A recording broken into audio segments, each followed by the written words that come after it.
다음 주 시장에 대한 전략을 챙겨봐야 되는데 다음 주에는 일단 중요한 일정이 있죠. 미 대선과 관련된 이야기가 있습니다. 그런데 조금은 이상한 장세가 나타나고 있다고 합니다.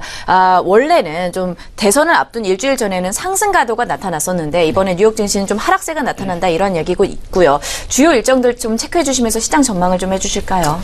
네, 사실 뭐 다음 주는 5일 중에 가장 중요한 것은 화요일이 되긴 되겠습니다만 이제 월요일부터 잠깐 그래도 스케줄을 체크를 해보겠습니다. 월요일은 중국의 10월 외환 보유고가 발표될 거고요.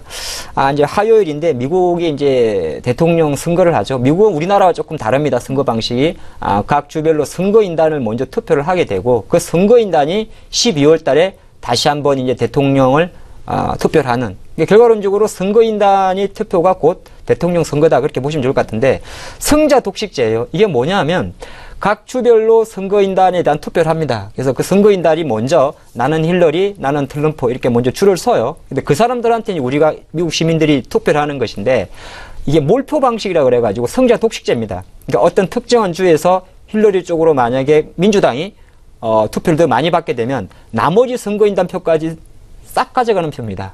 어떤 의미인지 좀 아시겠죠? 승자 독식제이기 때문에 사실 어떻게 보면 선거인단 구성의 어떤 그 투표 방식과 지금 현재 트럼프와 힐러리 간의 그 지지율 격차 때문에 지금 혼조라는 것 자체가 오해가 생길 수는 있습니다. 왜? 현재 기준으로 보면 지지율 격차는 뭐 1% 전후 각 주마다 조금 다릅니다만은 선거인단 현재 구성된 선거인단으로 보면 힐러리 쪽이 200석 이상 훨씬 많습니다. 그래서 힐러리의 어떤 우세성을 생각합니다만은 이 지지율의 변화 자체가 또 선거인단 투표에 영향을 미칠 수 있기 때문에 시장은 지금 미국의 선거를 상당히 혼조다 그런 표현을 좀 쓴다는 걸 말씀드리겠고요.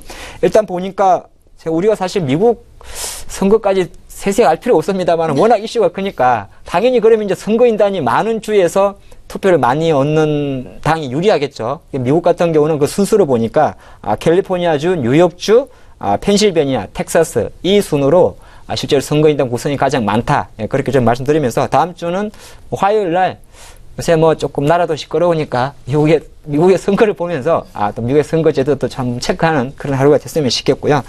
그날 중국의 10월 수출입이 발표되는데 사실 뭐 미국에 아마 그렇죠. 화요일 날 이제 이 투표는 우리나라는 수요일 날 반영이 되니까 그다음 수요일 날 확인해야 되고 당장 화요일 당일에는 중국의 10월 수출이 발표가 됩니다. 사실 8월 달에 좋았던 수출 지표가 9월 달에 잠깐 다시 내려갔습니다. 그래서 전월 같은 경우는 수출은 전년 대비 마이너스 10% 수준이고요. 수입은 전월 대비 마이너스 1.9% 수준인데 최근에 중국 증시의 지표 영향력이 거의 무시되고 있다는 것은 누구나 알고 있는 사실이기 때문에 약간 이슈가 지나가는 수준을 좀 봤으면 싶다 그런 말씀드리겠고 우리 장은 하루 검정 띄어서 이제 수요일 같은 경우는 뭐 제가 이슈 이야기는 아예 안 드리겠습니다. 바로 그냥 미국장의 영향을 그대로 받을 수가 있기 때문에 바로 넘어가고 목요일은 이제 우리나라는 옵션 만기일인데 뭐 개별 옵션 만기니까 만기에 대한 뭐 부담감보다는 약간 큰 자금이 하나 있죠. 삼성바이오로직스가 상장을 합니다. 희망 공모가 상단 밴드인 13만 6천에 들어왔는데요.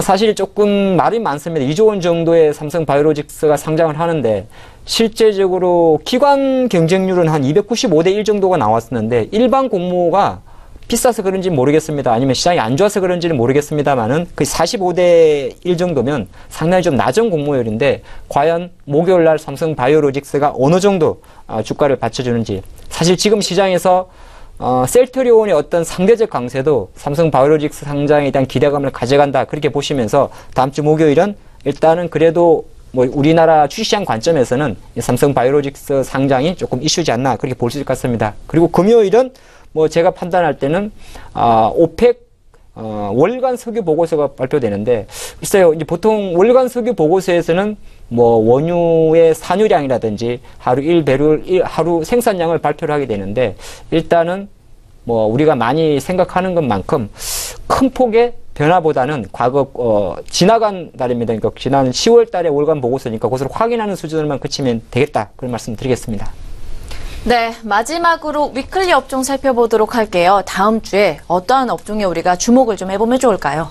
네. 뭐 제가 10분 정도 말씀드렸는데 네. 가장 다 잊어먹어도 네. 하나 기억할 때 그는 수요일입니다. 미국의 대선 결과에 따라서 장은 좀 바뀔 수가 있어요. 근데 사실 이제 시장에서 저는 너무 과민한 그건 아니지 않나 그렇게 볼 수 있을 것 같습니다. 자, 그러면 우리가 간단히 한번 생각을 해보겠습니다.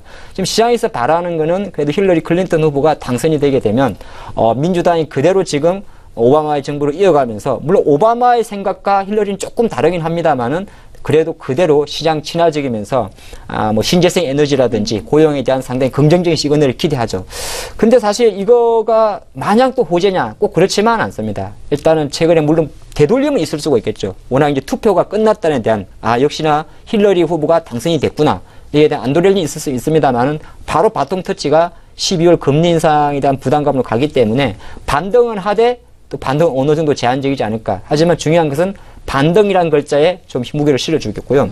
그럼 시장에서 혹시나 생각하는 상당히 강한 미국, 강한 보호무역적, 강한 골통, 뭐 이런 거를 강조하는 트럼프가 만약에 됐을 경우, 예, 이거는 제가 봐도 단기 충격은 옵니다. 네, 오고 트럼프 같은 경우는 지금 연준 의원도 싹 갈아버리려고 그러고 있습니다. 마음에 안 든다 이거예요. 그러니까 왜?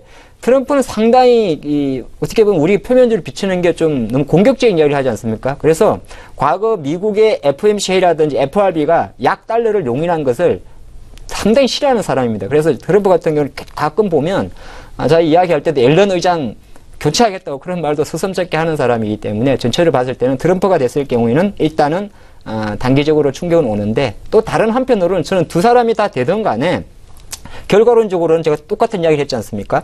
힐러리 후보가 당선이 되게 되면 잠깐 올랐다가 조금 횡보한단 말이고 트럼프 후보가 또 당선되게 되면 잠깐 내렸다가 조금 더 내리겠죠. 오르는 폭보다. 하지만은 다시 대통령이 결정된 데 따른 불확실성은 해소되겠다. 그런 말씀 드리겠고요.